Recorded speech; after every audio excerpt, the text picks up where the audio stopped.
Tonight we welcome a special guest, Jakob Sanderson. And last year, if you're one of the sickos, you probably recall, we did a very fun episode on best ball upside, how to take down tournaments, players to target, ways to figure out which types of players to even draft that have the appropriate upside to win you tournaments. And today we're going to run that back 2023 style, build upon that a little bit and figure out if we can unlock the skeleton keys to 2023 best ball tournaments. Let's do it.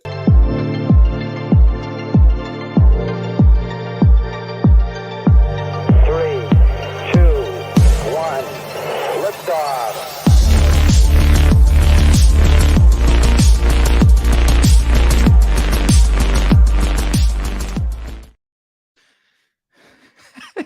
Might want to add Jakob to the show.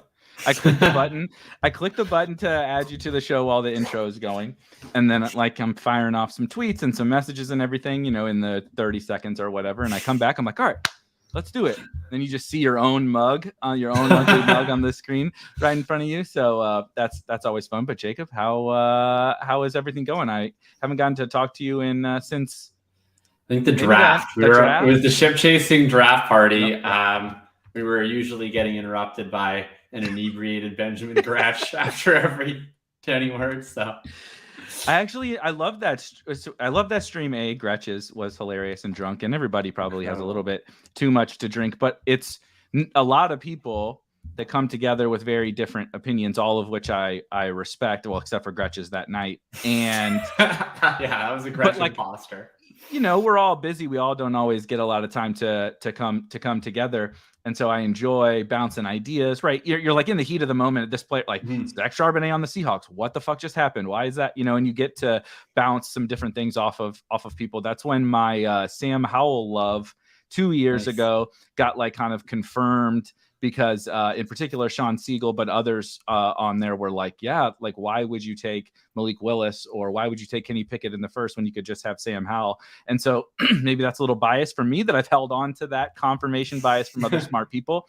But I'm happy to have you on, because last year it has stuck with me literally for an entire year. The conversation that we had around just it was really just how to approach best ball, but you went in depth on some really interesting insights, as opposed people always think about projections and who's gonna get the most targets and market share and all these different things, and you came at it from a different angle, a little more similar to how I think about things, in terms of just we need to target the guys who can win us this tournament first and foremost, regardless of how they look right now, especially in early July.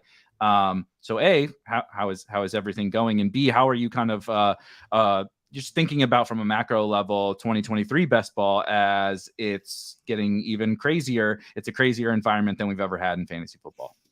Well, everything's going great. Super fun year to play best ball. It's hilarious. I've fully gotten Stockholm syndrome to our best ball economy when I saw a guy that I draft some high stakes teams with be like, I think we got to take Mike Evans this year. And I was like, in the early 6s, he was like, bro, he's going in the 90s on FFPC right now. It's like, oh yeah, right. That's how the rest of the world lives. It must be nice. Yeah, exactly. Not taking players that project for 9.5 half PPR points per game in the 5th, but it feels like the entire industry has learned that lesson to such a degree, where it really creates a fascinating draft environment this year. I think I've almost gone two different ways, where, I talked about it on the show last year, I think in pretty broad terms, where it was I think the edge just is people aren't playing best ball effectively. They aren't actually trying to optimize for the right outcomes. And I think you could kind of take a pretty broad approach, where it was just if I click the names that have the most uncertainty attached, almost irrespective of examining their specific environments, I'm probably coming away on net ahead of the game. If I'm just taking all the rookies, I'm taking all the guys with injury questions, I'm taking whatever. And it's getting harder and harder, I think, to apply that approach generally. We now live in a world where Calvin Ridley hasn't played football in a year and a half, and he goes in the middle of the 3rd round, right? And I'm not even saying that's a terrible thing. It's just, it does seem like the community has learned, I think, the right lesson in that regard, but it makes it harder, and it makes us, I think, have to have more individualized player takes. We have to scrutinize, I think, more when the community is actually baking in all the upside versus when they're picking and choosing and being a little bit hypocritical. I think there's some guys for sure that that's applying to. And I also have to view the wide receivers and the running backs very separate from each other, I think, this year. Like, I wrote a piece called we're in the era of comparative advantage drafting at this point, where like sure, in every single round for the first 8 rounds, the running back projects for more points than the wide receiver. I get it. You're not taking 8 of them, so it really doesn't matter that much. Even more probably. I did this math. I need to go back and look at it again. I want to say all the way down through probably the Tyler Algiers and Dolphins guys and secondary Bears guys, whatever, we're talking into the 150s or so in ADP using underdog ADP. I don't know about FFPC, but it 100% is a running back project. Obviously throw the quarterbacks out the window, but after the top 4 players, right? So the top 4 wide receivers, which is Justin Jefferson, Jamar Chase, Cooper Kupp, Tyreek Hill. A running back projects the best from that moment forward until like in the 150s. Then you might get into some of these wide receivers that are a little bit, some young wide receivers that look good. But then it's funny. Then it's not running backs at the end, and it's also not wide receivers. Then it's tight ends. At the end. So it's we never seen this before. Basically, just to reiterate your point. Right. It's very strange. So to me, it's like that clearly just enhances the type of upside you need to be telling the story on for the running backs, right? Because it's like your running back out hitting its ADP is like almost a prerequisite, right? Like if this will be the first of probably many times that I just make fun of Najee Harris, but like if Najee Harris is the RB9 this year, like congratulations, but like that's just really not accomplishing a whole lot for you. So because you can get like there's so many options, like which one of the Rachaad White, Dameon Pierce, Cam Akers, James Conner, like one of those guys is going to make his ADP look silly without doing anything particularly special. Like one of them is just going to projectable volume his way to RB8 and be an absolute epic smash in round 7-8. So you for sure need to focus more on like that, where are the pockets and who are the players that have the largest comparative advantage versus the wide receivers, not just going to out hit their ADP. And similarly with the wide receivers, I think you have to look at it. It's like, okay, sure. Is this wide receiver going to outscore the running back at his base projection? The answer is almost always probably no. But to me, it's like I'm trying to balance it almost on both sides because it's a little scary for me to take some of these really low floor wide receivers because you don't get that many shots at good ones, right? Like if I'm only taking last year, probably almost half my drafts were either like 1 running back through 7 or 0 running backs through 7. And so it's not that scary if I miss one of those wide receivers in that window. I'm pretty robust there. If you take Christian Watson at the beginning of the 4th, and I do sometimes, like I think that his upside case is tantalizing. But if you airball that pick, like it's just so debilitating because you probably only have 3-4 other wide receivers you legitimately feel good about that aren't either like dart throw Marvin Mims or spray and pray MVS. Like it gets so thin so fast that I think I've been taking the most of the guys that I think are like secure in their roles and their talent, but also have like an upside that you can sell yourself on, which winds up being like a little bit less of the rookies, a little bit less of like Christian Watson, more some of those second, third year guys that I think have a little bit more stability, but you can still sell yourself on. Yeah. So all this brings me to the conversation that has been had 1,000 times already this summer, but I do want to get your kind of general take on, you mentioned pockets of draft, and the one that has been discussed the most. Are we talking the 2-3 turn? Absolutely. The 2-3 turn, second round. We'll call it, we'll expand it a smidge to say the mid second round where still the running backs project better, basically down to everybody has their own little bit of a flavor, right? In the front, outside of Christian McCaffrey. Everybody has their own flavor of running backs that they like, from Bijan down to Ramondre is basically one giant tier of 10 guys or 8 guys or something like that.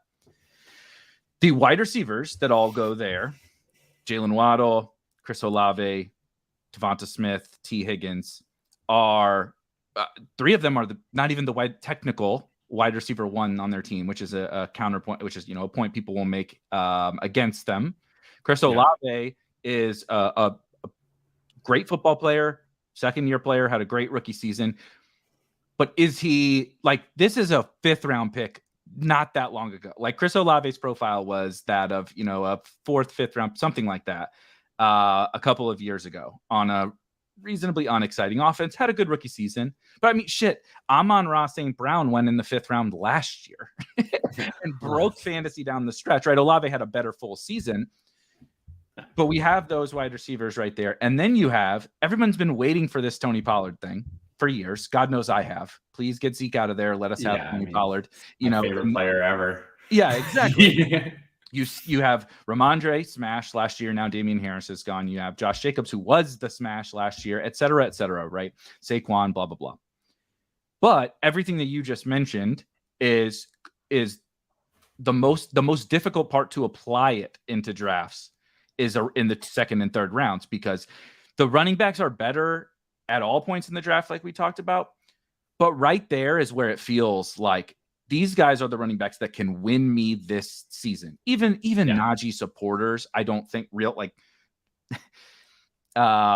realistic Najee supporters, not the people that you just can't talk to about it. But they would say, okay, yeah, Najee's not going to be Christian McCaffrey. Najee's not. I can see Najee is not going to do what Josh Jacobs did last year. I mean, Najee's ceiling season probably looks like his 2021 season, which makes him like a really good 4th round pick. But it's not. You're not putting him on the cover of your "This is the story of the 2023 fantasy season" article. 100%. And if you flag plant him, you're not going into next season with 50,000 more Twitter followers because you made Najee Harris your guy, right? It's just not, but he does project better, whatever. For sure. But how are you in your drafts, or at least how are you thinking about it for me, I don't want to leave the draft with I don't want to flip over the cards on Thursday Night Football and say, oh my God, I have 3% Tony Pollard and 3% Saquon, and right? Because I know what the landscape is. And I know that, like you said, when I get to 7th through 12th rounds, I can just hammer running back and have an awesome stable of running backs and not, have to deal with this wide receiver problem. And I might be able, you want you to pick up a quarterback or a tight end, whatever. But how are you kind of handling? Are you dipping your toe? Is this a double Dutch or whatever? Or like, how are you thinking through, like from a portfolio perspective, that kind of area of the draft?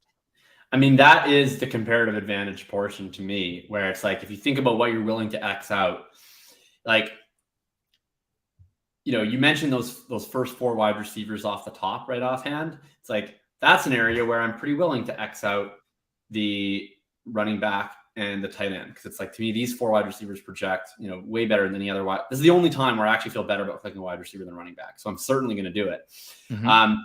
And part of that is being underweight on Kelsey, and being underweight on Kelsey is obviously terrifying, but at least like being underweight on Kelsey, it's like, I am taking a stand against one individual human being.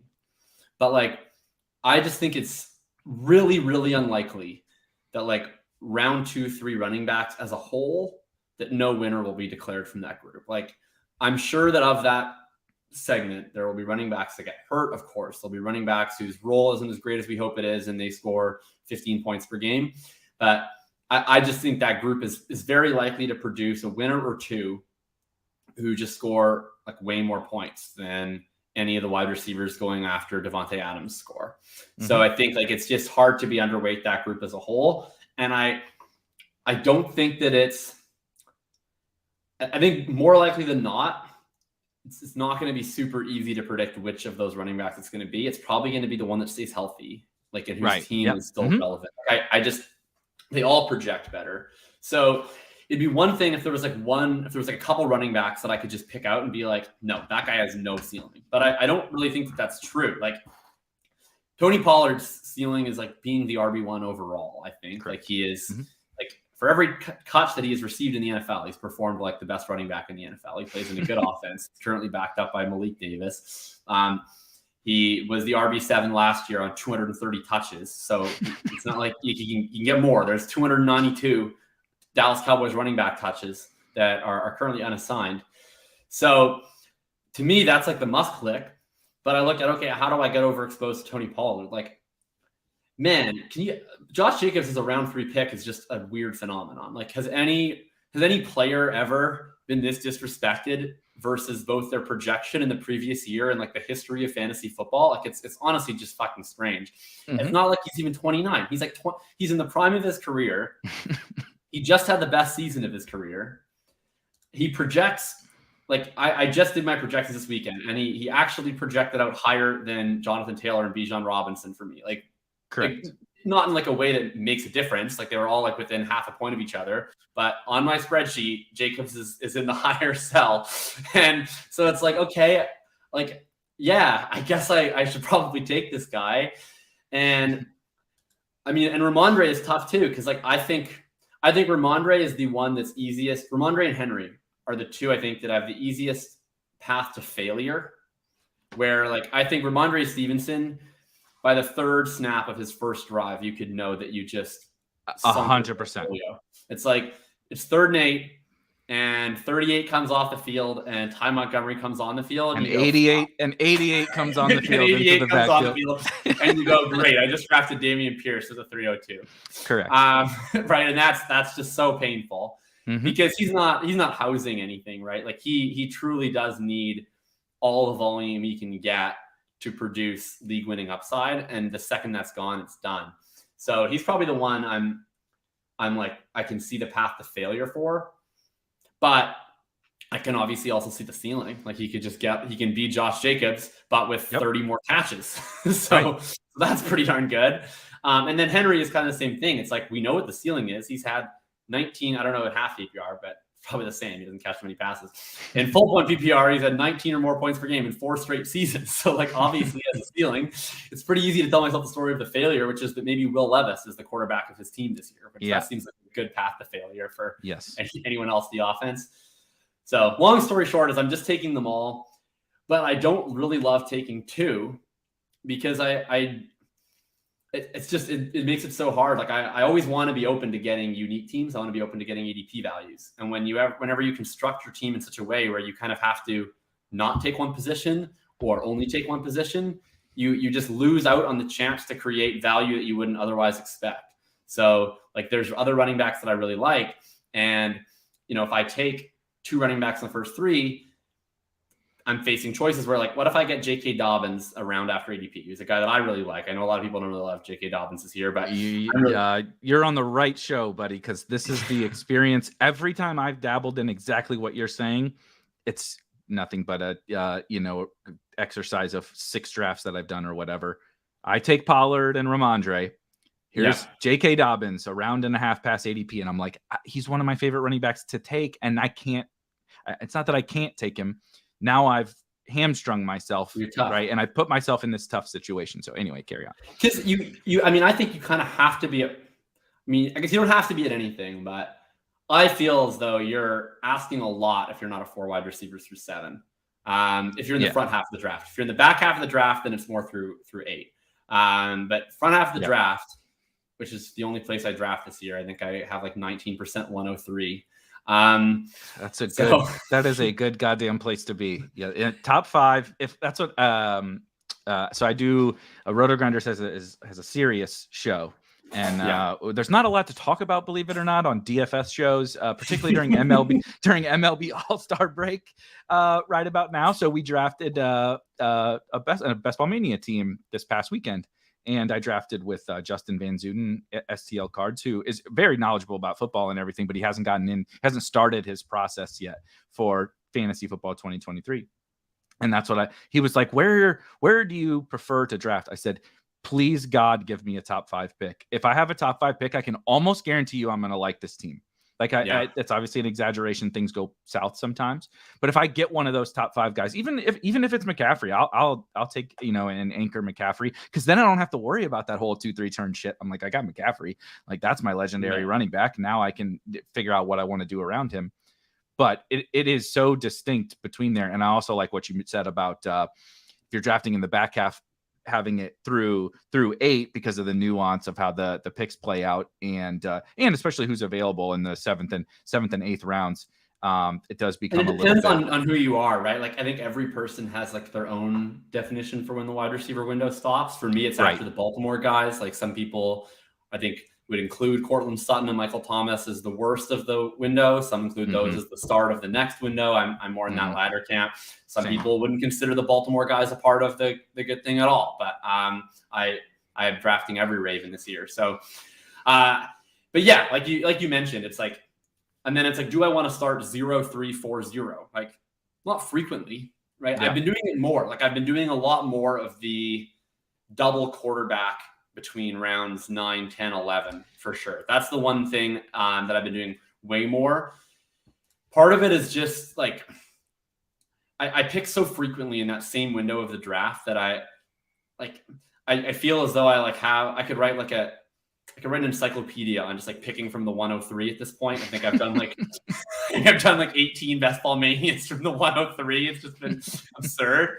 Like, I even wrote a column where I was like, so if you like start with Cup, one of the benefits, you either get Olave who plays him in 16, or you get Barkley, and then you can have this double way stack where you can go Waller instead of Goddard, and you get Waller with Cup. It's like, I was like, oh man, I drafted this position way too much.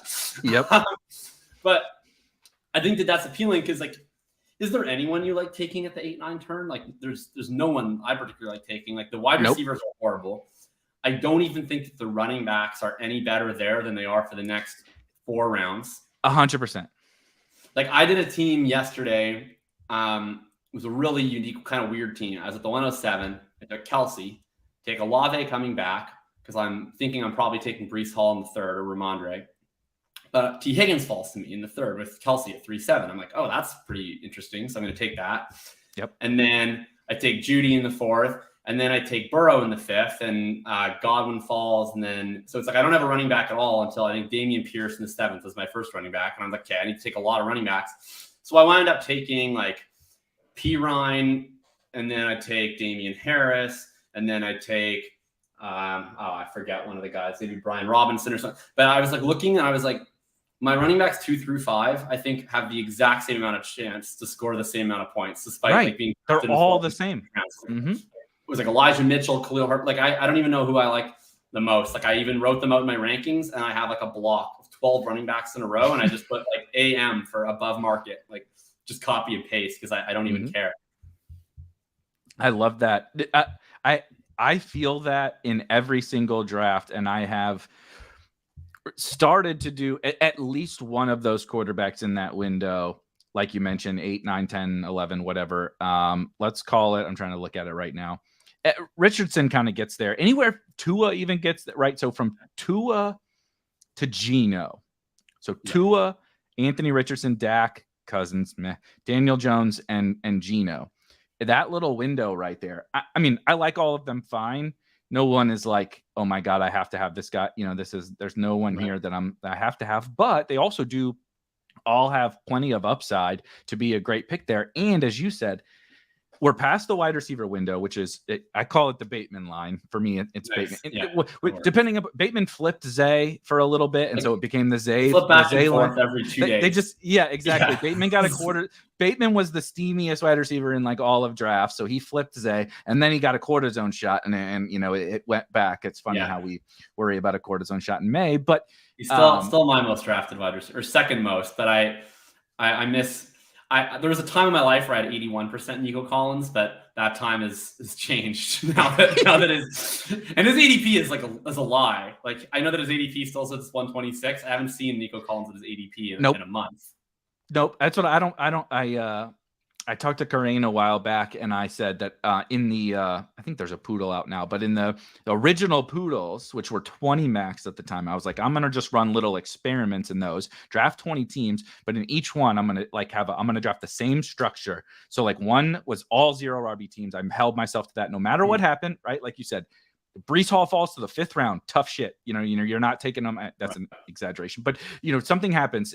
Christian McCaffrey is available at the 204. Tough shit. You're not taking them. And I kept being like, okay, I also did a robust, you know, like a hyper fragile. I wouldn't call it robust because I didn't always like hammer 3 early. I would play around with it. I actually really like, if you're going to do that, like you mentioned, this is where Dobbins, like, I want to be really overweight Dobbins. And you just can't get that if you do the robust thing. But if you get Pollard, Breece, and then I like coming back to that window, like you just mentioned, Harris, Penny, Brian Robinson, Pirine, whatever. I like all those guys. And just taking 2 of those in a hyperfragile, I've kind of liked. But Nico was like, when I'm doing this hyperfragile thing, I'm like, I feel like I'm probably going to draft like 80% Nico. But I kept the only wide receiver that I liked basically after pick 85. Like, he was like the only guy that I could see upside and that is going to run all the routes. Like, it was the only person. 100%.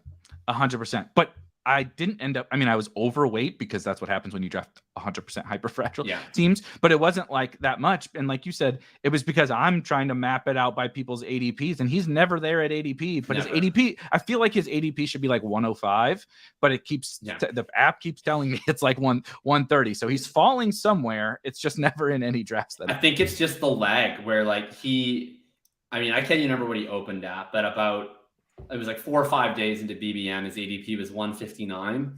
And that was the day that I tweeted, if Nico Collins was an 8th round pick, I would still draft him. and ever since then, like, it's like his ADP is 150, but he's actually going at 140. So the next week his ADP says 145, but now he's actually going at 135. So the next week his ADP is 140. So it's like, it just keeps climbing. That's true. But it never gets to a point where he stops climbing. So he's always going ahead of ADP. Like last week, his ADP was 131. But then he was always going at 120. So now it's 126, but now he's going at 115. So it's like, no matter where he goes, people will take him around ahead of ADP. That's true. And it's not stopping until he passes Michael Thomas. I promise you this. Before the NFL season kicks off, Nico Collins' ADP will pass Michael Thomas. I feel confident in that. Well, Michael Thomas will tweak his ankle again and not be practicing. And the Michael, I'm still not even if his ankle is 100% healthy. That's true. Be like Dennis Hodge, he's really close to practicing. That is true. I wonder what it's like to have Michael Thomas bags. It's like I would have rather had Will Fuller bags. At least it was so fun Will, for 2 weeks, man. I felt so good. I felt so rich. They even threw him a goal line fade, which like didn't used to be, he used to dominate, but it wasn't on goal line fades. And you were like, what the hell just happened? And then he turned back into the corpse of Michael Thomas. But what you were saying about those quarterbacks, I think that's been a really interesting way in terms of like full upside across your entire team. I have my guys in particular, Sam Howell and Brock Purdy that go late that I really like. But I'm not going to sit here and tell anyone that I think like these guys are going to be consistent, competing at the top of quarterback scoring points. This group from Tua to what I say, Geno, Tua to Geno, absolutely on a week in and week out basis can compete with the top. Are they Jalen Hurts? No, but we saw Daniel Jones compete with that high end for most of last year. Geno popped up, right? We know Tua was one of the only quarterbacks to score 40 fantasy points in a game last season, right? Et cetera, et cetera. And so I found that to be this spot where, like you said, the running backs that go there are like Javonte, I guess Dalvin's a smidge ahead of there, but James Cook, Gibson, which Gibson is also a guy who's just, my God, his rise is crazy. Zach Charbonnet, AJ Dillon, Alvin Kamara, and then you get into P. Ryan, right? Robinson, Penny, Harris, A-Chain, Khalil Herbert, Eli Mitchell, etc. But those guys all go after the quarterbacks. So it's like all I have to do is give up James Cook and Zach Charbonnet, and I get basically the same running back, maybe better, depending upon how you view those guys. Yeah, and then I can get the like some of the later guys more. Like I would take if Khalil Herbert's ADP was Zach Charbonnet's ADP. I would probably take less of the quarterback because I would be more upset about missing out on Khalil Herbert than I am missing out on Zach Charbonnet.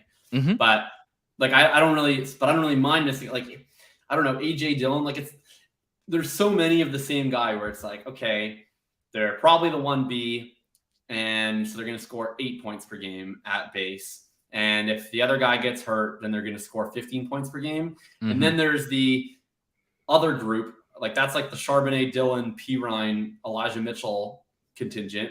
And then there's the other group, which is like, they're going to score 11 points per game. And if the other guy gets hurt, they're going to score 11 points per game. And that's, and that's like the Khalil Herbert, Brian Robinson, Damian Harris. Like correct. That's them.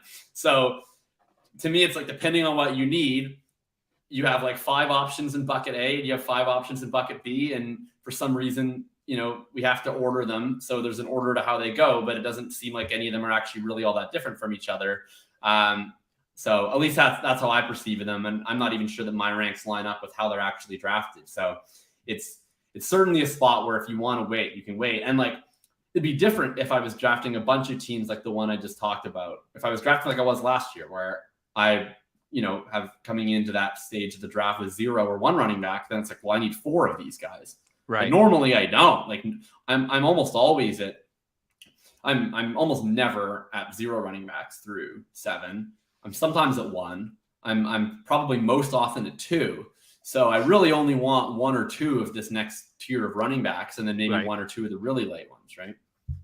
Do you think in terms of overall upside? So we have that early pocket. We have from Najee down to let's exclude, like you mentioned, the Dameon Pierce, right? Let's start that as our kind of zero running back line. That Dameon Pierce tier is what we'll call it. Then you have the kind of dead zone before it, and we all have a couple guys that we like as they go in the dead zone, but like I don't view J.K. Dobbins as that. I do view, Miles Sanders as well. That. I've just been using Miles Sanders as a personal punching bag on Twitter for the last 3 months, so I don't need to like make more fun of Miles Sanders. But yeah, I don't understand that ADP at all. Yeah, I mean Miles Sanders. If there is a Mike Davis of this season, it certainly feels like Miles Sanders. But so if I'm building a team, and we haven't talked that much about quarterbacks or tight ends. We know that the elite tight ends give us the best access to particularly a spike week in the playoffs. And we know the elite quarterbacks are awesome. And we've gotten really good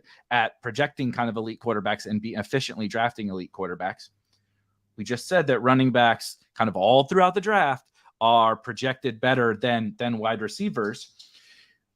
Do you think that this year a zero running back approach can have more upside even than historical seasons, because you're getting Dameon Pierce or Cam Akers or these guys like you mentioned in the 7th, 8th round, and then you're still getting Khalil Herbert in the 11th round. So you can kind of have your cake and eat it too. Your wide receivers, however, are weaker than old zero running back teams. So how do you think about that like balancing act, right? Old zero running back teams, like, dude, these guys going in the first round that you might have had 3 of them on the same team in zero running back teams. Now your third wide receiver is like Jerry Jeudy, who I'm fine with Jerry Jeudy, but it's a different third wide receiver on a zero running back team. But your running backs are better, right? Your running backs are better than ever before. Like, how do you think about that dichotomy? Well, I think you need a few things to happen. Like I wrote about this in a different piece where I just wrote about like kind of like how does zero RB win this year? Like last year, how did zero RB win? Well, the early wide receivers basically all hit. Mm-hmm. And then there was enough like mid to late running backs that hit. And you combine those two things and zero RB wins, right? I think this year what needs to happen is like, first of all, the first round wide receivers need to smash, right? I think that needs to happen, which is probably like basically everyone through Devontae. Those guys need to smash. So you need to eliminate like CMC, Bijan, and Ekeler from outscoring the people who go around them.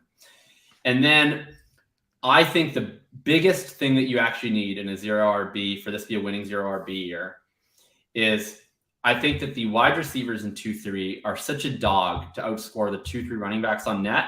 The way you actually need, I think, are the quarterbacks at the 2-3 turn to be so much more impactful than the running backs at the 2-3 turn, that I think for zero RB, you kind of need to go early quarterback this year, because my take on it is like, because the wide receiver window is so short, if you are drafting multiple early running backs, you can't, what you can't do is you can't also be strong at wide receiver and be strong at the onesie positions. Like that's the because you just run out of wide receivers too fast. If you take 2 early running backs and you take an elite quarterback and you take in a late tight end, your most wide receivers you can have through 7 is 3. And so I think that's probably the biggest thing is I think the onesies need to smash. So I think if you're drafting zero RB teams, you probably need to be taking the early onesies. And then, okay, whatever. Some of the early running backs hit, but you can beat that out at quarterback. And then you almost need it to not be a great year for some of those middle wide receivers, because that could potentially be the edge. It's like, you guys are thin, right? If you're taking 2 running backs, you probably only have those 4 wide receivers. You probably only have 1 truly elite one. So you're really relying on whatever combination you have from like that tier of like, from like the Keenan to Judy all the way through to the Dotson to Pickens to those guys. Like you're really relying on those guys to almost be in your lineup pretty reliably. And I think if like a good chunk of that group fails, then zero RB teams are just more likely to have resistance built into their lineup for that, because they're robust to that. And I think that's probably what happens, is that You get the bonus of the elite quarterbacks. You get a robustness of your wide receivers. And then, you're set up where you're less fragile than those other teams. I think that's probably the big thing. So to me, if that tells me how do I draft a 0 RB team, like, yeah, I think you do want to get in probably in and around that Pierce range, but I think you want to be for sure hitting the onesies. And I'm getting lost slightly, but like, yeah, basically, I mean, long story short, I haven't been drafting as many 0 RB teams because at the end of the day, I think there's a point where you have to make it up. It's like, okay, I'm deferring CMC because I can get Pollard later. I'm deferring Pollard because I can get a better price on Dobbins later. I'm deferring Dobbins so I can get a better price on Pierce later. But once you get to Charbonnet, you're not actually getting anything, right? Like both these guys aren't actually as good. So it's like at a certain point, you're either deferring the elite running backs so you can get other elite running backs. You're deferring the elite running backs entirely because you can get projectable volume so cheap. But then the projectable volume does run out. So like I do think that you at least have to take a couple bets on these Pierce, Rashad White guys, and then you just need to hope that they projectable volume their way to 15 points a game. 100%. So two points to that. One, you mentioned like both the onesie positions, but you specifically mentioned around the 2-3 turn, like the quarterbacks. You kind of hit this with the just talking about the onesies, but I would also throw Mark Andrews into that as well, being the 3rd round pick, right? Who can also somewhat combat those running backs that go there. And he goes after all those other wide receivers. So you can have him whenever the hell you want. He's actually probably more of the way I'm trying to combat those 2nd round running backs than anything, which also you run into, well, Kittle just fell around past ADP, or Pitts just fell around past ADP, or Waller just fell around past ADP. I'm like, God damn it. I could have taken, Ramondre and Waller or Ramondre and Kittle instead. Yeah. And so it's very, very, very tough. Well, part of it might be you just need the back half of the draft to win. Yeah. Right. Oh, like, yeah. In terms of the players, like just as a group, like if the players that are drafted in, like I just call it like Group A, Group B, Group C, like Group C being 9 to 12. Like if just the players as a group drafted in Group C are better than the players drafted in Group A, then 0 RB has a way better chance to succeed, right? Because then those which teams is funny. With the Pollard and whatever don't have those wide receivers, but you do. And the Andrews Lamar team has, if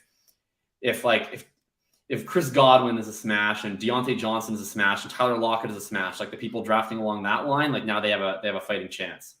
Yep, 100%. And it's funny because that has been the thing that we've been kind of not arguing for the last couple of years, but we've had Christian McCaffrey, right? So we've had Christian McCaffrey, we had Jonathan Taylor, who's not quite the same 101, but we even Cooper Kupp or whatever.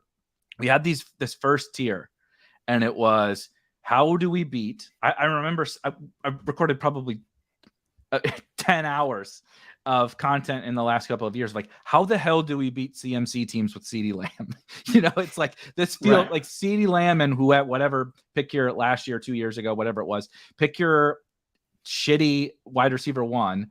And how do I beat the only legendary running back left in the player pool? How do I beat him?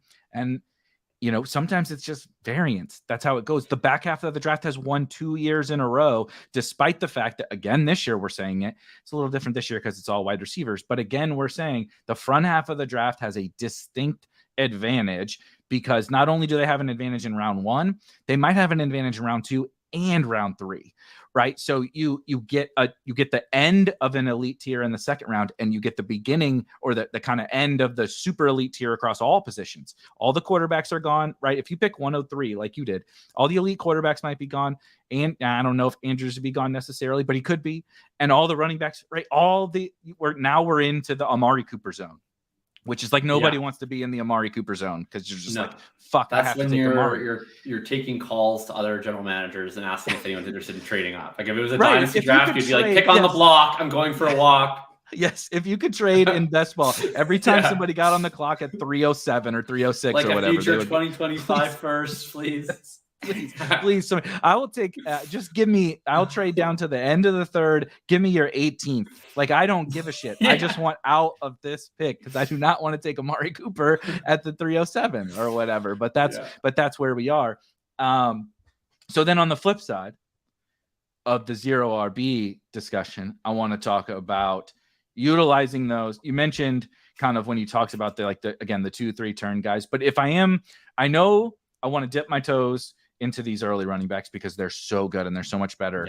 Particularly the second round guys, but Christian McCaffrey's pretty fucking good himself. Yeah. You and I both like J.K. Dobbins, whether the people like Najee Harris or whatever. There's so many running backs along the way here that, like, how do you properly put it all together in a draft? Like, if you had it your way, how are you? Let's not necessarily from the 103, just in general. How are you kind of piecing those running backs together? When I say, I constantly am fighting this battle about not fighting the battle, but trying to push back on people that are like, you just have to take the 2-3 turn running backs. You have to take the 2-3 turn running or second round running backs, because JT and those guys don't necessarily go with the 2-3 turn.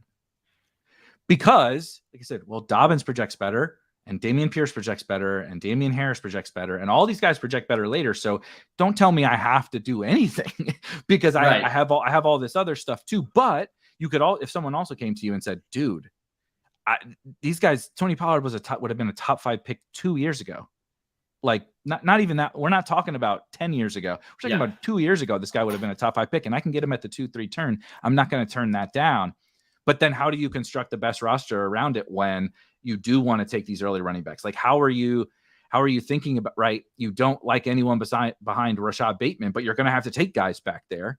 You know what I mean? Like, how do you put it all together? If someone says, I want to draft a robust team, I want to take Pollard and Ramondre and J.K. Dobbins and then Dameon Pierce. How do I do this?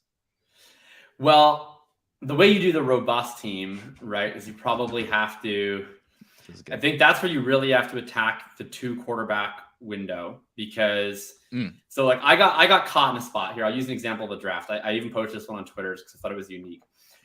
I was thinking at the 111, and it's an interesting thing where, like, I think Eckler projects better than Bijan Robinson, should go ahead of Bijan Robinson, but I usually don't take Eckler, but then I usually do take Bijan, and it's more just that when I'm picking in the back half of the first and Bijan's there, I don't really like the running backs at the 3-4 turn. Like, correct. I don't mind taking Gibbs and Etienne when they fall to me at the very end of the 4th, but I really only want to take them when I'm getting my discount. I don't really want to go out of my way to chase them at their ADP. So for that, it's like, okay, I'm probably taking Bijan because I don't really have any of these running backs that I like. And I hate Madison and Sanders, so I don't ever take them at the 5-6. Mm-hmm. So it's like, so I take Bijan, but when it's Eckler and it's 107, I'm like, yeah, but I'm probably going to get Breece Hall in the 3rd. So I don't do it as much. Anyway, so I take Bijan, I take Devontae Adams. And when you know it, the 3-4 turn, I end up getting Breece Hall and Josh Jacobs. So I take Jacobs at the 311. Hall falls me at the 402. I'm like, okay, well, I'm still not saying no. So I guess I'm going to have these 3 running backs. And then it's like, well, I certainly am not taking, a quarterback anytime soon, because like my wide receivers are crying right now. Like we're in peril. So, I hammer 4 wide receivers in a row. I get the 0-3-5-0. And then we get in a spot where it's like, okay, this is going to be, I'm going to do 2 quarterbacks right in the window. Perfect. Because I have Adams and Jacobs. So it's Anthony Richardson, of course. And then kind of a weird spot where Addison fell to me super late at the end of the 7th. So then I was able to get him with Cousins. But I also could have done Geno because I was setting that up with Lockett, Deontay at that next turn. Nice. So anyway, so I think that that's kind of the way that I would look to do it, is if you want to take a lot of running backs, you still need to get your wide receivers. So you bet on the 2 in the window. And then, you get some of these late round tight ends. Like, I even think the tight ends are so cheap that you probably can, if you feel you really need to, go with 2 where one of them isn't that early and your second one is at the very end, right? Like Tyler Conklin is dead free. He's probably getting 70 targets. So it's like, if you're comfortable with your second tight end, if you'd be comfortable with Pat Freiermuth and Dalton Schultz and no other tight ends, like, is it that bad to just have Pat Freiermuth and Tyler Conklin and no other tight ends? Like, is that really that different? It's probably not that different. So that's one way. And then, so I think that's like probably the biggest thing is it's 2 quarterbacks the window. Because I think 3 quarterbacks and you're dedicating 3 quarterbacks, you just won't have enough wide receivers, I think. And you won't have good enough wide receivers if you take one early. So I think it has to be 2 quarterbacks between round 9 and 12, or it doesn't have to be, but that's how I would do it. But 2 quarterbacks. I'm still able to get enough wide receivers in the window. I'm pushing my first quarterback to late. I'm taking my second one right after, so I don't have to take a third, and then I can, proceed with the rest of my draft the way that I want to do it. That's what I was gonna add to this before we move on to. I want to talk about like maybe some specific players for this year, but I really think it is taking advantage of it. So it's 2 things. One, at any point in the draft, you can get a quality quarterback or a quality tight end. Those are the only 2 positions where that exists. Yeah. Even running back after, I don't know, everybody I don't want to like overrate Chuba Hubbard, but let's call Chuba Hubbard. Chuba is like such an incredible pick because I know every other running back that is the backup and could feasibly score mid RB2. They're all going in the 130s and 140s, but Chuba goes at 182.0 and has been going exactly at 182.0 for the entire season. He went. So I also remember this when on not for the draft, but when on chip chasing early in the off season, and then Corinne and I do a weekly show, and within the course of 2 weeks, everybody that I talked to was like, yeah, I just keep clicking Chuba. I don't know why he's going at like pick 195 or whatever. And he's I'm not saying it was all everybody that was talking, right, but I think just the industry realized very quickly, like there's no reason why this guy's going in round 17 or whatever. And he went way up, but he's hit this wall for some reason around 180 or something like that. So I just keep taking him. He's but 0% different than Jaylen Warren.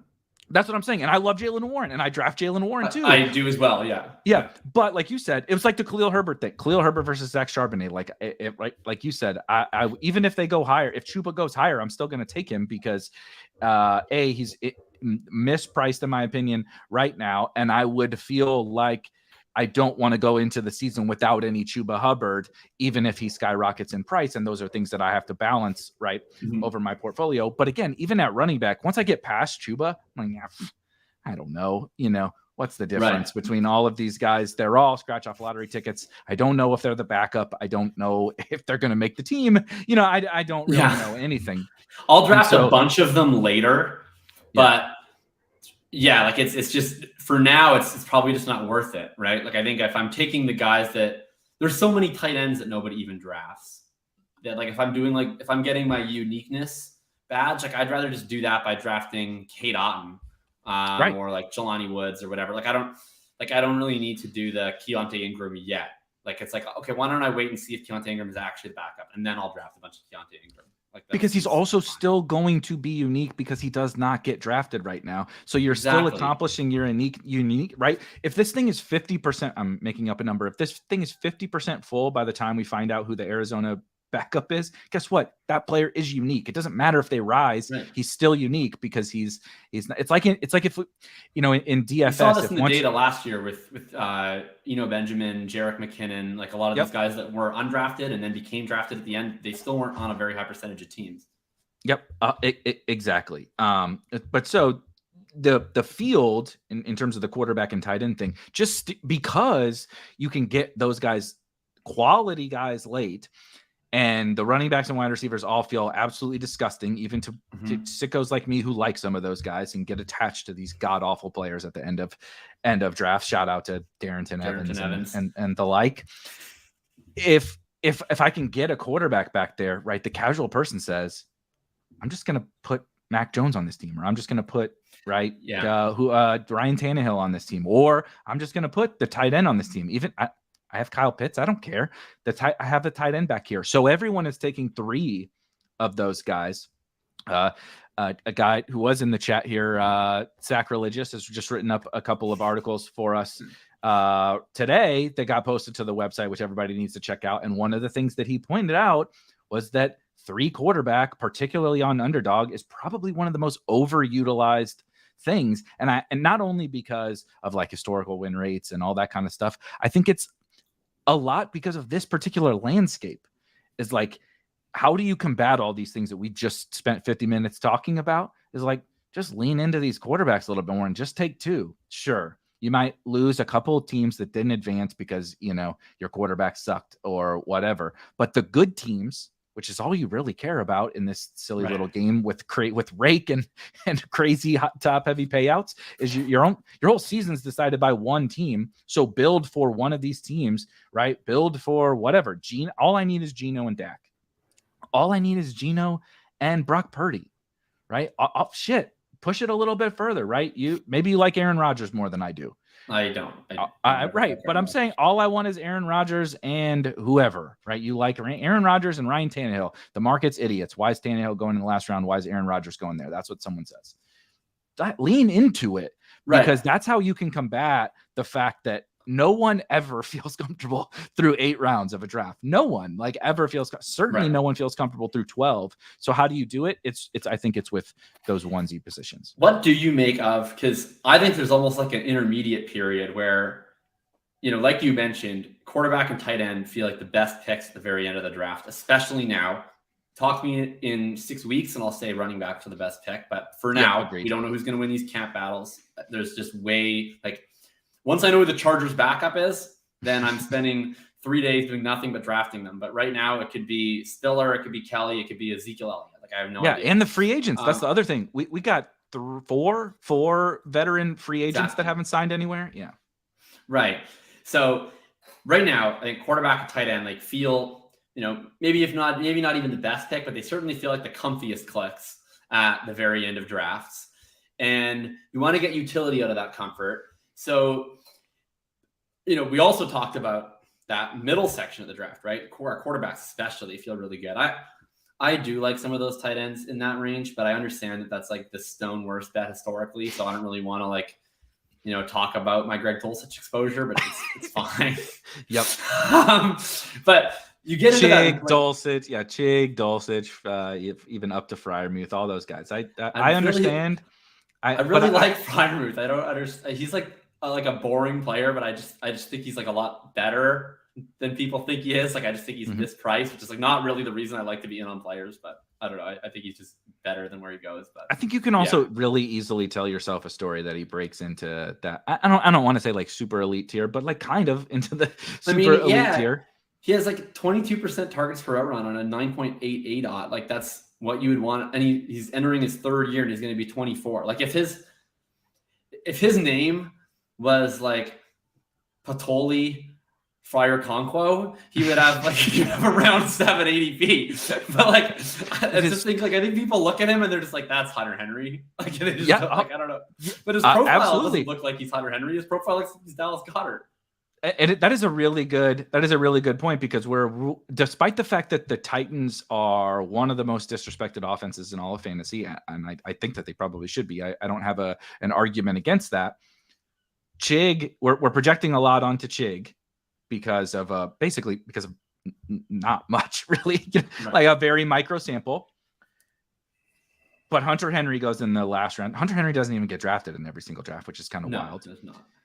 And Freiermuth goes kind of close to Chig, actually, right? Yeah. And yet, I don't know.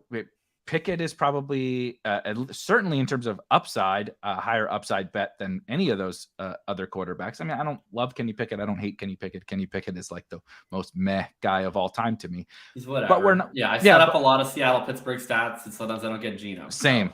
Yep, exactly. Same. And I can tell myself the story if I cover up his name and it's first round pick, first round pick, 2nd year player. Deontay, Pickens, Freiermuth, whatever. This all seems fine, So I think everybody just gets the ick with Pittsburgh. Yeah, I don't know what it is, but Freiermuth is a great 100%. He's fancy Hunter Henry to people, but I think he should be fancy. I don't know.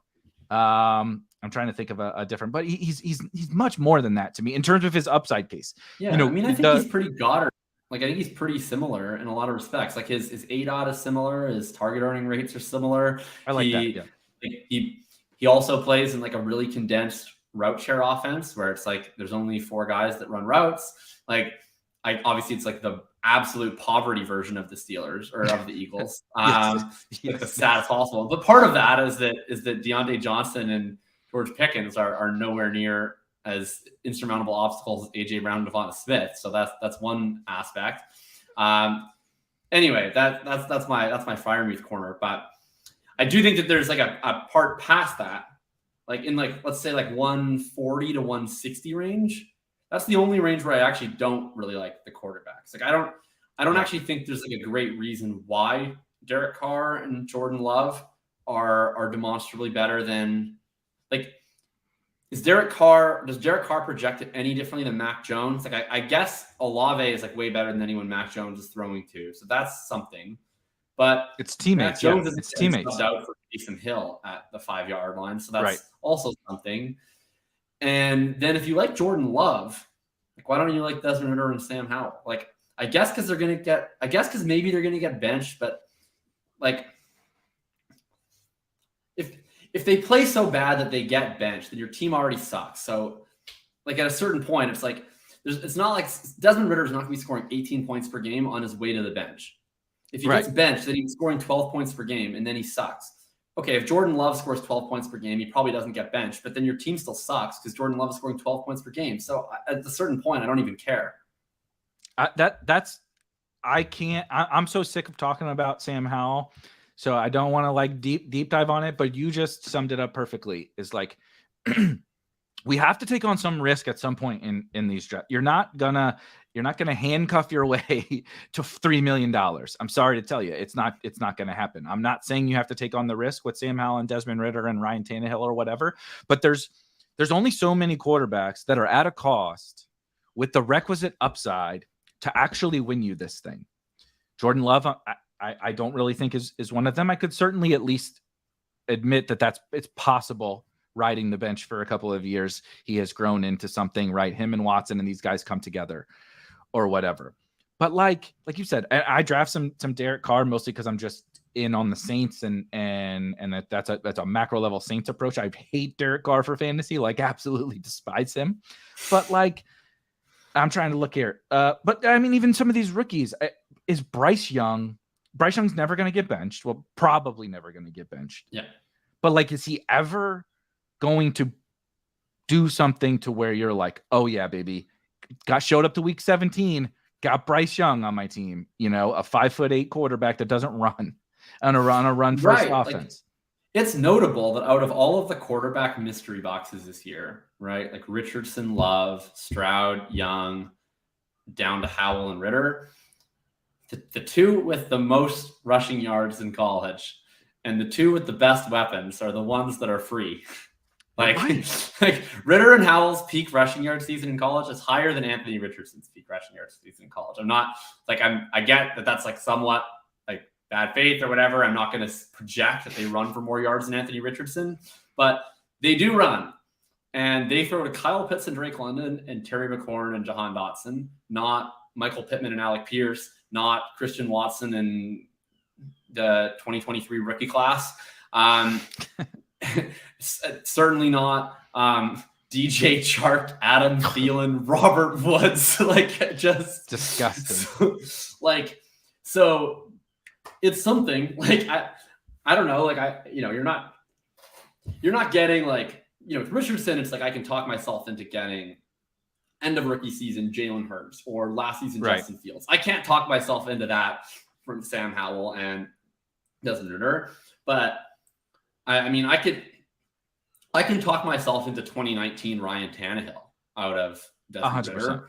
Like Tannehill's the 22nd best quarterback in the league, something like that. He's like the 16th to 25th best quarterback in the league. Ridder's probably not. Ridder's probably the 35th to 40th best quarterback. But that's what people said about Tannehill. But that's what people said about Tannehill. Nobody thought Tannehill was any good. The guy played wide receiver in college. He was not anything special when he came into the league. It's not anything about that, but it's just saying your assessment of Desmond Ridder is fine. I think he sucks too. But like, but that's fine. I'm open to. And he throws to Kyle Pitts. He throws to Drake London. It's going to be RPO offense. They do quarterback runs to the goal line. He has Bijan Robinson. Like, I mean, it's that Arthur Smith. Like, somehow people think that Arthur Smith is bad at play calling because he calls plays we don't like, which is like, right? It's like he calls a lot of run plays, which is really annoying, and it makes me dislike him personally. But he's also really good at designing offensive plays. Like, every time that he has not had Marcus Mariota, he has an efficient offense. Like, it's like as soon as he gets rid of Marcus Mariota, his offense becomes pretty interesting. So like I've been taking more Ritter than Howell actually, but mostly because with Howell, like until recently, I was always game stacking it, and then I'd be like, well, I'd rather just take Purdy. But now that's no longer like, now Purdy actually has a real cost to him. So I'm taking more Howell now. But I take a little bit of both of these guys. And yeah, like you're right. Maybe they get benched. But also at the same time, like most of the time I'm taking Howell or Ritter. My QB1 is probably like quite good, right? So it's like, are you really depending on ping-ponging weeks back and forth between Patrick Mahomes and Sam Howell? It'd be You only need a couple. You only need a couple, pop up here and there, maybe save a playoff week for you, right? Week 15, Mahomes has a down game and Howell scores 26 and like, okay, cool. That's good. He doesn't need to be, Ritter, these guys don't need to be the quarterback 4, to win you the whole thing. And we've seen this play out in winning best ball tournaments for years now. Liam won with rookie Justin Fields as his QB2, who if anyone doesn't remember, I know Justin Fields was awesome. Awesome last year. Go look at what he did as a rookie. It was basically check my DFS lineups from every fucking week, trying to martingale the 100-yard rushing performance. Exactly. For anyone that doesn't know, the martingale means he lost. It's literally losing every single time. It was effectively a 1 quarterback team. Won $1 million with a 1 quarterback team. The winner on drafters last season, their QB2, Jalen Hurts was the QB1, which should be unsurprising to everyone. And Jalen Hurts missed the end of the year, which is just how good this guy's team was. And drafters cumulative scoring weeks 1 through 17 effectively had 1 quarterback and had multiple weeks with 0 quarterback points because his QB2 was Zach Wilson. So like, you can win 100, give or take 100,000 person tournament where you have to score the most points from week 1 to week 17. You can win this playoff gauntlet like Liam did 2 years ago with 1 quarterback. Don't tell me that Sam Howell getting benched is like the end of the world in all of this, when the alternative is, like you said, a guy who is going to score 14 points per game at like an upside situation. I'm looking at last year just to put a bow on this one. Marcus Mariota, who was maybe the worst quarterback in the NFL last year. I mean, I drafted him as well last year. Oh God, that guy owes me money. Yes, a lot. He owes Kyle Pitts money, probably bonus money. Marcus Mariota scored just shy of 16 fantasy points per game, not DraftKings scoring, like kind of standard FanDuel underdog scoring. Derek Carr scored 15.5. That was with Devontae Adams, with Josh Jacobs, etc. Scored 15.5. Only Derek Carr could have like, what was it, a top 3 wide receiver and a top 3 running back, and still provide 15.5 points per game. Went nuclear, and Derek Carr couldn't even outscore Marcus Mariota. Aaron Rodgers, former MVP guy who we're now excited about on the Jets, 14.8 fantasy points per game. Tom Brady, maybe greatest quarterback of all time, 16.5. Russell Wilson, 15.7. I mean, we can just get Mac Jones, 12.9. So Mac Jones is the example of the guy you would have drafted last year over Ritter and Howell, because you say first round pick. The Patriots were actually good 2 years ago on offense. I don't want to deal with the risk of Howell or whatever. Okay, congratulations. You got 13 points per game, and he also got benched. But like, you got 13 points per game and not a very good player. He didn't help you at all. So what did you really get as opposed to the risk of these guys getting benched? That's the thing. Like, I think you hit on it. Like, the bench risk is like almost immaterial. It's the big risk is that they suck, which is probably the case. That's why they don't get drafted at every draft. Obviously, they probably suck. But like, again, like, the bench risk is just a higher subset of the times that they are already useless to you. They're even more useless to you. And like, I get that it's maybe a little more complicated than that, but that's ultimately how I look at it. But the upside, I guess, is you just talk about all these shitty quarterbacks. Why I keep coming back to liking the 2 quarterbacks in the window is that I really would prefer, if I can, that opportunity to get the low-owned quarterbacks through. And it's a little harder when my team is set up Jalen Hurts, Desmond Ritter. It's like, do I really want to optimize my team for the scenario where Jalen Hurts sucks, Desmond Ridder gets 23 points per game, and then I get a Jalen Hurts like week? It's like that feels like a Calvin Ridley level parlay. So to me, like, and by that I don't mean drafting him at ADP. By that I mean what he's betting on NFL games. In terms of which, if drafting him at ADP also feels like somewhat of a parlay, but right. But it's way easier to tell yourself a story like something I would love to do is like, okay, I'm going to take Saquon Barkley, Deontay Johnson, Tyler Lockett, Zach Charbonnet, Daniel Jones, Geno Smith, and Cooper Kupp, of course, is the first part of this. And so now I have this team where it's like, okay, in 1 week, I get the Daniel Jones crappy game because all the rushing touchdowns go to Saquon Barkley, who's on my team. Right. And then the next week, I get the low-owned Jones. And hopefully during the week that it was Barkley getting the touchdowns and Jones being, useless, that was the week that Geno paid off. And now the next week I have Geno's running back. And so hopefully he gets the touchdowns instead of Geno, and I have the Daniel Jones. Like that's probably my favorite thing to do if I can, is draft 2 of the quarterbacks in the window and get some of the running backs. I especially love it with Geno and Richardson and their running backs because it seems counterintuitive because they're both relying on rushing touchdowns, Jones and Richardson, Barkley and Taylor. But that's exactly what I like about it. It's like, if you're right about the offense being good, they're always scoring touchdowns, but it can change who scores the touchdowns. And then you get the scenario where it's like Richardson's a great pick season long, but 1 week Jonathan Taylor has 3 rushing touchdowns. And in that week, Richardson sucks for fantasy. But you're still excited to have him the next week low owned because this offense is good. It's just 1 week they all went to Taylor. Next week you have him, and you can kind of ping pong back and forth with your other running back quarterback combo. So that's been something that I've been experimenting with a lot, is like the Richardson plus Taylor, the Jones plus Barkley, and then ping ponging with those other quarterbacks of the similar valuation. I love this idea, and I feel like it's one thing that I've done the 2 quarterbacks in that window for sure. But I feel like there's I've mixed and matched with my tried and true triple option, which is using a lot of these shitty quarterbacks at the end that we talked about and the tight ends at the end, trying to counteract this running back wide receiver problem that we talked a lot about.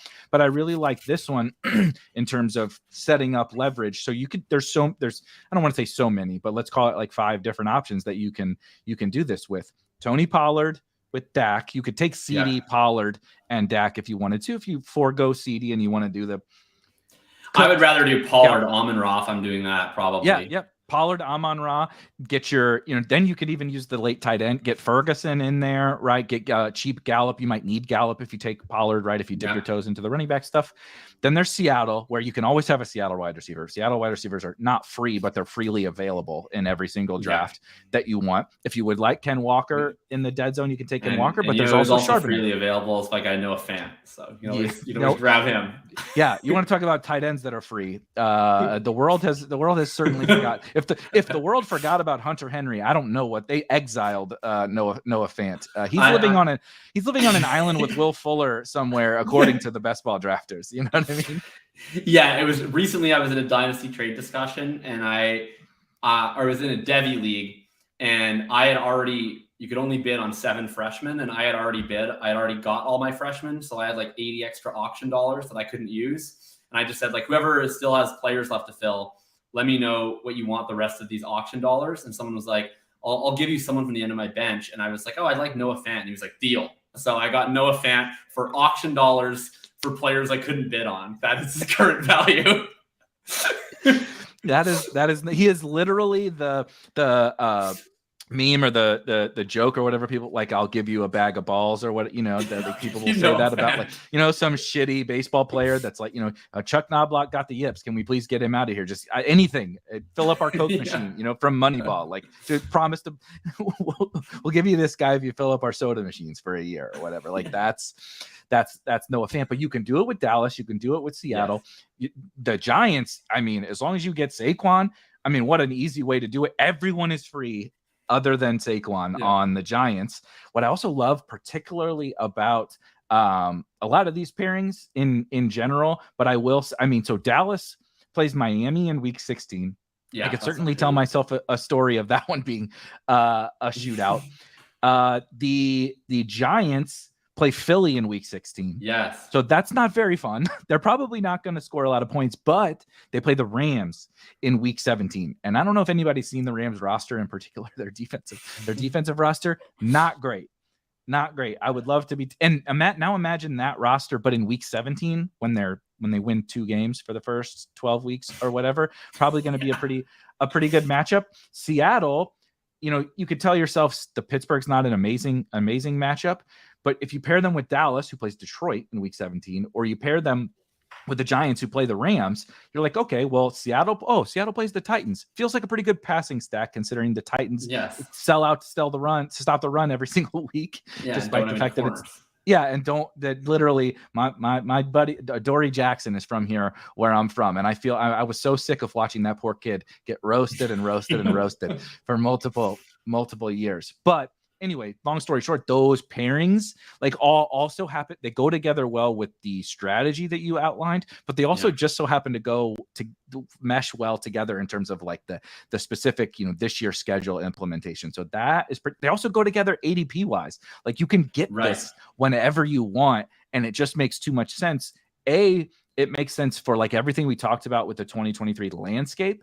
With like dealing with all of that, you're probably getting an elite running back, right? You're still getting wide receivers. You're dealing with that window with the quarterbacks. Late round tight ends are available to you, blah, blah, blah. And then you want to get leverage. It's hard to manufacture leverage. It's something I talked about. Like it's almost impossible to manufacture leverage. This is one way that you can do it. You're setting up a team that's still good. It's still strong structure. You don't have to reach for anything. You don't have to do anything crazy, but like it's almost a guarantee that you're getting, assuming it gets there, you're getting some stack that's not popular through there. It's like almost a guarantee if you get there. Right.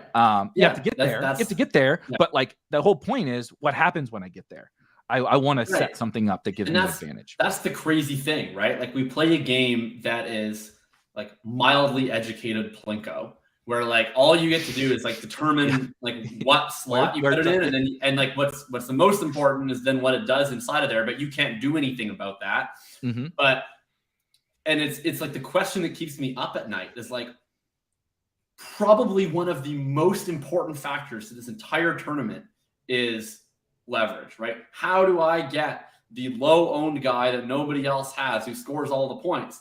And there's nothing you can do from a player selection to obviously do that. It's like it's just all these like 1% edges. And then ultimately this is what I came to is like, this is probably one of the most reliable ways where you can tell yourself a story of doing that. And that's what I've been trying to do in as many drafts as possible. I love that one. Because like you said, you really can't, and it's also guaranteeing the right type of players that we want to have as leverage, right? Like technically some 18th round pick who is not being drafted right now and pops up or whatever later on that Keontae Ingram is undrafted right now, and becomes this year's, a shitty version of Eli Mitchell or something like that, right? You're like, oh man, this guy ends up stealing the Cardinals job because James Conner is dusty. It's still the Cardinals running back, and they play the Eagles in week 17. And like, is he gonna like it's one, like he could still have a good game, right. But like even if James Conner starts the game, he's resting by exactly left in the first quarter. It's 28-0. So whatever other running back is on the roster for the Cardinals in week 17 is playing like the last 3 quarters. We can guarantee that. If you want to get the guy who will help you advance and have a 0% help you in the playoffs, that's James Conner right there. Like he projects so good for 14 weeks, and he will be questionable with general soreness for the last 3 weeks of the season. Yes, 100%. But like telling yourself the story that Keontae Ingram is winning you Best Ball Mania 4 is like a really, really tough one to tell. But if I tell you you have Dak, Amon-Ra, Jake Ferguson. Jake Ferguson is Dalton Schultz, and you have Dak, Amon-Ra, Jake Ferguson, and Michael Gallup, and they're 1% owned. That one seems pretty good. Like that seems pretty good to me. You know what I mean? Huge. And et cetera, right? I have unowned Daniel Jones to Darren Waller with Cooper Kupp on the other side. Like that sounds pretty good to me. Those types of things can win you the tournament, and that's really ultimately what we're looking for. And the Darren Waller one is big too, because so many teams, this is another one I do, so many teams, you take Kupp, right, at 3 or 4. Kupp and Hurts go very nicely together. There'll probably be a lot of Kupp and Hurts teams. Kupp and Barkley also go. So you get this like Kupp, Barkley, Hurts start, which is not that hard to get. And then even if you don't get Barkley, right, what would happen naturally? You take Hurts, you don't have Smith, you don't have Brown. Oh, I'm going to take Dallas Goedert. Right. But Darren Waller plays the Eagles in week 16, and he plays Cooper Kupp the very next week. So you can actually play it the other way, where you don't take the Dallas Goedert with Jalen Hurts and everybody else takes. You take their week 16 opponent. Jalen Hurts does not need to be stacked. Jalen Hurts can have 40 points on 3 people shoving his ass into the end zone. So that's fine. And then you can get the week 16 into week 17 with that, and potentially you get the big Goddard week, but then you go into the Cooper Kupp scenario the next week too. And in fact, I'd add you can put on Rashad Penny or DeAndre Swift or Kenny Gain, whatever I don't want to dive into a breakdown of the Eagles backfield, but say you like Rashad Penny like I do. In this scenario, you have set up this way to make Jalen Hurts or Rashad Penny leverage, you've set these couple different scenarios up, and you just said, well, Jalen Hurts I know he's going to be good, but I don't have to have AJ Brown or Devonta Smith because I have Cooper Kupp and I have these other good players, and now I can set it up with maybe I get low owned Rashad Penny in there against the fucking Cardinals in week 17, and I also have this other low owned stack, and the next thing you know, you just built this mega leverage monster that nobody else has. For sure you do, because who is like stone almost 0% to have a ceiling game in a scenario where Jalen Hurts hits without either of his wide receivers, like Rashad Penny, because he's not scoring a touchdown in that scenario. He is not catching one of those. Yeah, he is. I promise you, he's not catching one of those. Right. Like if Hurts is hitting without his wide receivers, that means Hurts is running for multiple touchdowns. This means Rashad Penny isn't. So then you're getting nothing out of Penny, and then you're getting low owned Penny, exactly like you said, against the Cardinals, which is a feast. On the 1% chance, of course, that Rashad Penny is still active in week 17. But it'll definitely be Boston Scott week, as we've mentioned it being Rashad Penny here. But if Hurts throws 2 and runs for 3, there is no scenario in which Rashad Penny gets any of those. Like, it's just, he's not going to do anything. So you better, and then he's also not going to probably run for 200 yards or whatever. So there's no chance that he is popular. Really quick, I just want to hit 1 or 2 kind of your favorite-ish players in terms of this kind of upside conversation that we're talking about here, right? Where like you're kind of flag planting who is a guy, not Cooper Kupp, who is on like 40% of your teams. That is I don't want to. He is on an insane amount of my teams for being the 3rd overall pick. I have 18% Cooper Kupp. That's unbelievable. But a guy or 2 that have this upside profile that you're really looking for, maybe has kind of uncertainty that the market, isn't totally buying in on, but you're buying in on them because of the upside. Yeah, well, we've danced around him, and I've just like mentioned that I'm in on him, but I haven't really dug in. This is probably the one guy that I'm like taking the biggest stand on that most of the members of the Cool Kids party is not in on anymore. But I'm taking a major stand on J.K. Dobbins. We talk about all those round 2 guys. What do they all have in common? Nick Chubb, Derrick Henry, Jonathan Taylor, Bijan Robinson. All of them at their peak are guys that are going to have between 290 to 310 carries. They're going to be super efficient, and they're probably going to catch between 30 and 40 passes. And some of them are in offenses that we project to be somewhere between horrible to average. The Baltimore Ravens went from a total goofy offense that doesn't even resemble any other NFL offense possible, an offense in which their lead wide receiver frequently ran less than 70% of the routes because they just shuffled them in like appendages to their offensive system. Now they get Todd Monken, who's going to run a legitimate offense. Also part of Todd Monken's offense, compared to Greg Roman, where they were continually in the 15 to 18% target share to running backs every time he's been there, Todd Monken was up 19%, 23%, 19% at Georgia. He would frequently use Kenny McIntosh on creative, legitimate running back route trees where he's running angle routes, he's running up the seam. He was getting used. And also, when he was in Cleveland as their offensive coordinator, I understand he wasn't the play caller, so how much say he had over personnel usage versus Freddie Kitchens, hard to say. But that 8 games before Kareem Hunt came in is the only time in Nick Chubb's life in the NFL that he has ever continually stayed on the field on 3rd downs. His rookie year with Kitchens, it was Duke Johnson on 3rd downs. He got to play all 3 downs. He set career highs in targets, receptions, and yards with Monken when he came into Cleveland. And then since then with Stefanski, even when Hunt's out, Dearness Johnson has come in and taken some of those 3rd down snaps. He's definitely shown to be a guy who's willing to use his early down runner as an every down hammer. He's on probably the weakest depth chart he's ever been in, if you just consider the continued atrophy of Gus Edwards and what he is now versus what he has been at the peak of his career. And J.K. Dobbins can just frankly ball. There are only 5 running backs since rush yards over expectation per attempt was created by Next Gen Stats that have multiple seasons above 0.8. Nick Chubb, Derrick Henry, Aaron Jones, Tony Pollard, J.K. Dobbins. And that includes, of course, J.K. Dobbins running on one leg, looking like he's trying to keep his poop in his groin against the Pittsburgh Steelers. Still just absolutely crushing anybody's advanced metrics. I think the guy is truly one of the absolute elite rushing talents in the NFL. I think that from the data. I think that from watching him at Ohio State. I think that from watching him in Baltimore. And you look at Baltimore's offense, they have better receivers, they have better coaching staff. Lamar Jackson is always awesome. It's a team that could potentially lead the NFL in points scored. And J.K. Dobbins is by far their best running back on the team. I think that he's set up this season to absolutely smash, to have a ton of rushing touchdowns, absurd rushing efficiency, and catch not a lot of passes, but like enough passes to where he's a guy that we get a rare chance in this running back dead zone to bet on talent. And it's not even the talent that's like, I hope this guy gets 90 catches. It's the type of talent that fits the half PPR scoring system. It's the guy who's going to get the touchdowns and get the carries and get a lot of them. And I just can't say enough good words. I think he's a smash that people are snake bitten on, and his upside is no longer baked into his price. So that's like my biggest guy that I'm all in on a player take for. If that is not the fucking perfect way to wrap up a show, then I don't know what it is. I have 22% J.K. Dobbins already, and Nice. after you just God said that, I'm like, I don't feel like that's enough. And that was how good of the sales pitch. I couldn't agree more about absolutely everything. And just the Ravens in general. I think like most of my highest owned players are like all Ravens. But that is a perfect synopsis. Before we get out of here, though, do you have anything that you're working on? Any more posts coming?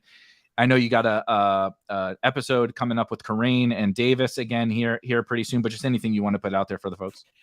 For sure. So you can find all my written work, jakobsanderson.substack.com. Hop on Thinking About Thinking. I think my two most recent posts were my best ball rankings, but each of those also has like a pretty big preamble. One of them talking about the wide receiver economy. One of them talking about complementary drafting, how, we're attacking certain late round picks to mesh with certain early round picks. If you liked everything I was talking about the quarterbacks, the running backs, I wrote a post all about that called 3 Unique Ways to Create Leverage Through the Current ADP Market. And you can find that on my Substack. I've currently just been doing all my projections. I'm going to have a big post at the end of next week, just outlining some players that I've changed my mind on, or players that I think have some unexpected contingent upside from that.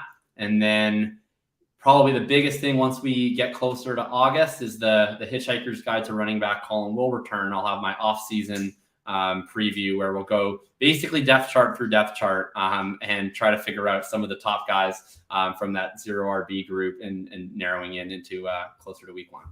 I love it. I will make sure for the folks watching or listening on the audio feed, I'll put a link to Jacob's Substack here in the description. This was a lot of fun, and we'll make sure to bring Jacob back. Maybe we'll try to draft one of those J.K. Dobbins teams, or one of those, maybe J.K. Dobbins with our double quarterback window mega leverage special that we got going on a little bit later this summer.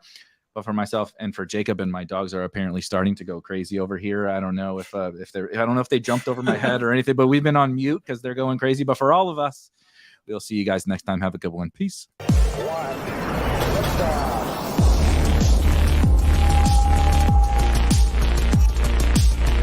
Woo! Those were some spicy takes. Want to stay up to date with all of the other spicy takes we're going to have over here at Spike Week? Why don't you press that subscribe button below? You turn notifications on, we draft a team, boom, you know about it. We have another spicy take, boom, you know about it. You can be there, you can draft with us. You want to stay up to date? That's how you do it. All right, we'll catch you later next time here at Spike Week.